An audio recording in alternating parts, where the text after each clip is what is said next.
बिस्मिल्लाहिर्रहमानिर्रहीम। अस्सलाम वालेकुम नादरीन, आप यूट्यूब चैनल देख रहे हैं। मैं इमरान खान हूं। एक के बाद एक चीज हुकूमत के गले पड़ रही है और वजह सिर्फ इमरान खान। जेल में बैठा हुआ आदमी इनके ऊपर इतना हावी हो गया कि बैन अवी सतह पे या पाकिस्तान के अंदर इनके तमाम फैसले कैदी नंबर 804 के इर्द गिर्द घूम रहे हैं। अब जब तक ये कैदी नंबर 804 को अपने दिमाग से नहीं निकालेंगे तब तक ये कोई दिमाग के साथ फैसला कर नहीं पाएंगे, तब तक कोई ऐसा फैसला नहीं कर पाएंगे जिसमें दानिशमंदी हो। सुहेल अफरीदी ने बताया कि वादिया तीरा से लोग क्यों निकल रहे हैं, क्या वो नवाज शरीफ के पोते की शादी में जा रहे हैं। मैं भी कल ये पूछ रहा था कि क्या कोई लोग पिकनिक पे निकल रहे हैं, क्या वजह क्या है, कौन अपने घर छोड़ के जाता है। तो उन्होंने फिर सारी वजह बताई और ये बताया कि ये लोग क्यों निकले और किसने इनको निकाला। सुहेल अफरीदी ने कहा कि कोर कमांडर पेशावर और आईजीएफसी इन्होंने लोगों को वादिया तीरा छोड़ने पर मजबूर किया और यह तारीख की एक बहुत बड़ी नकल मकानी तीरा के इलाके से हो रही है। और इस मकसद के लिए कि लोगों को उनके इलाके से निकाला जाए, इन्होंने 24 रुकनी एक कमेटी बनाई थी और इसकी सरबराही यही लोग कर रहे थे। अपनी सरबराही में इन्होंने कमेटी बनाई हुई थी और कमेटी को भी डराया धमकाया गया और फिर अवाम को मजबूर किया गया कि वो अपने इलाके छोड़कर वहां से बाहर निकल जाए। इससे पहले आपको याद होगा, चंद दिन पहले तलाल चौधरी जो वजीर मुमलिकत है उसने भी ये कहा था कि हम तो सुहेल अफरीदी के ताउन से ऑपरेशन कर रहे हैं। तो ये सारे लोग कहते रहे कि हम ऑपरेशन कर रहे हैं और अब ये भाग रहे हैं कि जनाब ऐसी बात नहीं है, हम कोई इनकला नहीं कर रहे और हम कोई ऑपरेशन नहीं करवा रहे। सुहेल अफरीदी ने मजीद भी कोई चीजें बताई। देखिए, ऑपरेशन के जरिए से पाकिस्तान तरीके इंसाफ को टारगेट करना, ये बात तो बहुत पुरानी है। शामदाना गुलजार बता चुकी है। बल्कि आज मैं देख रहा था, इकबाल अफरीदी हैं, शामदाना गुलजार हैं, अब्दुल गनी अफरीदी हैं, शहरयार अफरीदी हैं, ये लोग दोबारा वादिया तीरा के मुतासरीन के बीच में गए, उनके साथ बातचीत कर रहे हैं, उनसे मुलाकात कर रहे हैं और उनके दुखों का मुदावा करने की कोशिश कर रहे हैं। तो हुकूमत ने सोचा था कि हम जनाब काया पलट देंगे और ये बहुत बदनाम हो जाएंगे खैबर पख्तूनख्वा में। उल्टा उन्हें फायदा हो गया पीटीआई को। लोग बेवकूफ नहीं है ना, जिसके हाथ में मोबाइल है उसको सारी कहानी का पता है। वो हमें भी सुनता है, वो डीजीआई एसपीआर को भी सुनता है और लोगों को इतना शऊर है कि वो सच और झूठ का खोज खुद ही लगा लेते हैं। सुनने के बाद उन्हें पता चल जाता है। अब जनाब सुहेल अफरीदी ने बताया कि ये 3 मंसूबों पे काम कर रहे हैं और मेरे खिलाफ 3 मंसूबे बनाए गए। सबसे पहले उन्होंने कहा डीजीआई एसपीआर ने प्रेस कॉन्फ्रेंस की और उसमें एक मुंतखब वजीर आला की वीडियो वो चलाता है तो उसे शर्म आनी चाहिए। एक तो डीजीआई एसपीआर को शर्म दिलाई। दूसरा उन्होंने कहा जी इन्होंने 3 ऑप्शंस के ऊपर काम किया। नंबर 1, ये किसी तरह खैबर पख्तूनख्वा में गवर्नर राज लगा दे। अगर उसमें कामयाब ना हो तो मुझे नाअहल करके यहां पे रजीम तब्दील करवा दें। देखिए, पहले गवर्नर राज की बहुत बात हुई, गवर्नर्स के इंटरव्यू भी होते रहे, इधर उधर भाग दौड़ भी होती रही, बड़ी कोशिशें होती रही, लेकिन पता चला कि गवर्नर राज लगा तो टिकेगा ही नहीं, आईन में भी गुंजाइश नहीं है। और दूसरा, उसके लिए जिस तरह की आईनी तब्दीली करनी है वो कोई और पार्टी मान भी नहीं रही थी कि कल को हमारी हुकूमतें भी गिरेंगी। लिहाजा 3 ऑप्शन, पहले गवर्नर राज था, उसमें कामयाब नहीं हुए तो अब नाअहल कर दे और रजीम तब्दील कर दे। सुहेल अफरीदी को, अब यहां से मैं आपको एक खबर भी दे देता हूं, आगे सुहेल अफरीदी का बाकी बयान मैं आपको बाद में बताता हूं। सुहेल अफरीदी को नाअहल करने के लिए इलेक्शन कमीशन ऑफ पाकिस्तान में गेम पड़ चुकी है और बहुत मुमकिन है कि आने वाले दिनों में सुहेल अफरीदी को नाअहल कर दिया जाए। इसके लिए बाकायदा प्लानिंग की गई है और प्लानिंग करके इलेक्शन कमीशन ऑफ पाकिस्तान को दे भी दी गई है और पूरी मनसूबाबंदी है कि किस तरीके से सुहेल अफरीदी को नाअहल करना है। यह पाकिस्तान की तारीख का एक नया वाकया हो जाएगा कि एक वजीर आला को नाअहल कर दिया गया और उसकी हुकूमत को गिरा दिया गया और वो भी इलेक्शन कमीशन ऑफ पाकिस्तान के जरिए से। तो चले ये भी करके देख लिया, एस्टेब्लिशमेंट ने इतने तजुर्बे किए मुल्क का बेड़ा गर्क करने में, एक और बेड़ा गर्क करके देख ले एस्टेब्लिशमेंट पाकिस्तान का।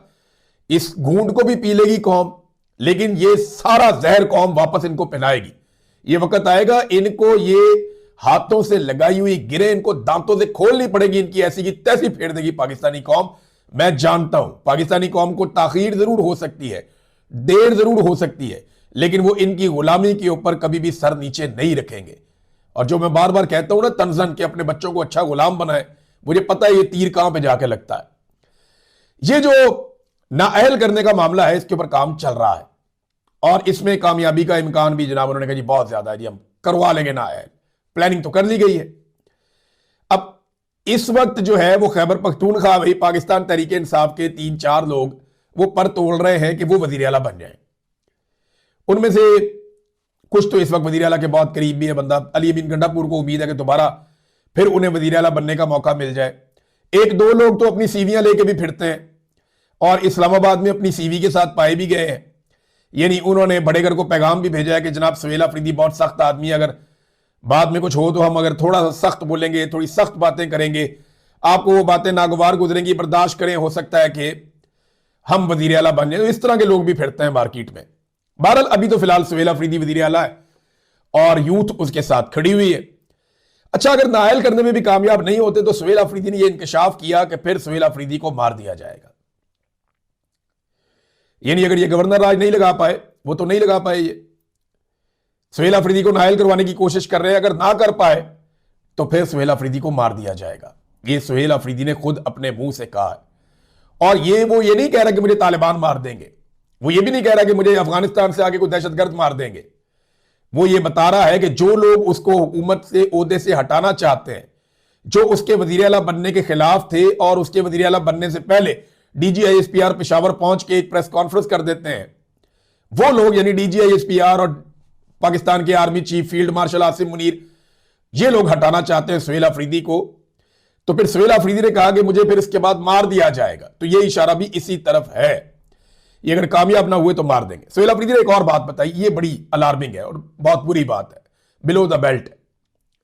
वो ये कहते हैं पहले हमें आगाह किया जाता था कि इतने बजे जनाजा है, इस जगह पे जनाजा है, तो कहते मैं अपना काम छोड़ के चला जाता था। मैं फौज के जनाजों में गया, मैं IGFC की जानिब से जब वहां से आया तो FC के जो हमारे एहलकार शहीद हुए उनके जनाजों में गया। उसके बाद हमें जनाजों का बताना ही बंद कर दिया उन्होंने। यानी हमें ये इतला देना ही बंद कर दी कि कितने बजे और कहां जनाजा है। तो ये एक कितनी बड़ी जाती है। वो ये कहते हैं ये इसलिए किया जा रहा है कि मैं अपने काम छोड़कर जनाजों में गया ताकि एक अच्छा पैगाम जाए कि हम पाकिस्तानी इकट्ठे हैं दहशतगर्दी के खिलाफ। लेकिन वो कहते हैं जी मुझे किसी जनाजे के लिए बाद में कोई इंफॉर्मेशन नहीं आई और ना मुझे बुलाया गया। ये हमारा इमेज बना रहे हैं कि हम इदारों के खिलाफ हैं, हालांकि हम इदारों के खिलाफ नहीं है, ये सुहेल अफरीदी साहब ने कहा। तो नाजरीन, ये सुहेल अफरीदी की बातचीत थी। और हां, मैं आपको ये बताऊं कि मालाकंड इमरान खान साहब का बड़ा मजबूत गढ़ है। मालाकंड अगर खैबर पख्तूनख्वा में मैं इमरान खान साहब की सबसे ज्यादा मकबूल जगह तलाश करूं ना, तो उनमें मालाकंड एक ऐसी जगह है जहां पे इमरान खान का मजबूत गढ़ है। यहां से जुनेद अकबर भी है, यहां से मुराद सईद भी हैं और यहां पे नौजवानों की बहुत बड़ी तादाद इमरान खान की फॉलोअर है। सबसे बड़े बड़े इज्तिमा यहां पे होते हैं, खास तौर पे जो अपर दीर लोअर दीर के इलाके, फिर आप मालाकंड में चले जाएं, स्वात में चले जाएं, इस पूरे रीजन के अंदर जो है वो बहुत तगड़ी है पाकिस्तान तहरीक इंसाफ। तो यह बहुत बड़ा मुजाहरा हुआ, बहुत बड़ी तादाद में लोग इकट्ठे थे। सुहेल अफरीदी अमूमन पश्तो में बातचीत भी करते हैं अपने लोगों से, लेकिन यहां पे उन्होंने उर्दू में बातचीत इसलिए की क्योंकि जो DGISPR ने किया और जो वजारत इत्तलात ने किया उसका जवाब देना जरूरी था। अब इसमें जो फाइनल चीज हुई वो क्या हुई, हुआ ये है कि ये सारी बदनामी खाते पड़ गई वफाकी हुकूमत के और मिलिट्री एस्टेब्लिशमेंट के, फौजी क़यादत के, कि जनाब आपने ऑपरेशन के नाम पे लोगों को दरबदर कर दिया।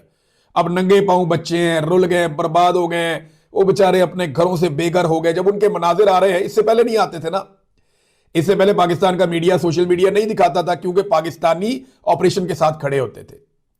अब पाकिस्तानी ऑपरेशन से बेजार हो गए, उन्हें पता चल गया ये ऑपरेशन नहीं है, कारोबार है, वो ये समझते हैं, लिहाजा वो ऑपरेशन के खिलाफ हो गए। तो वो मनाजिर बाहर आ रहे हैं जिससे इनकी मौत, बदनामी और सुबकी पूरी दुनिया में हो रही है। अब उससे बचने के लिए इन्होंने ये बयानियां दे दिए। अब तक इतनी, अपना ख्याल रखिएगा, अपने चैनल का भी। अल्लाह हाफिज।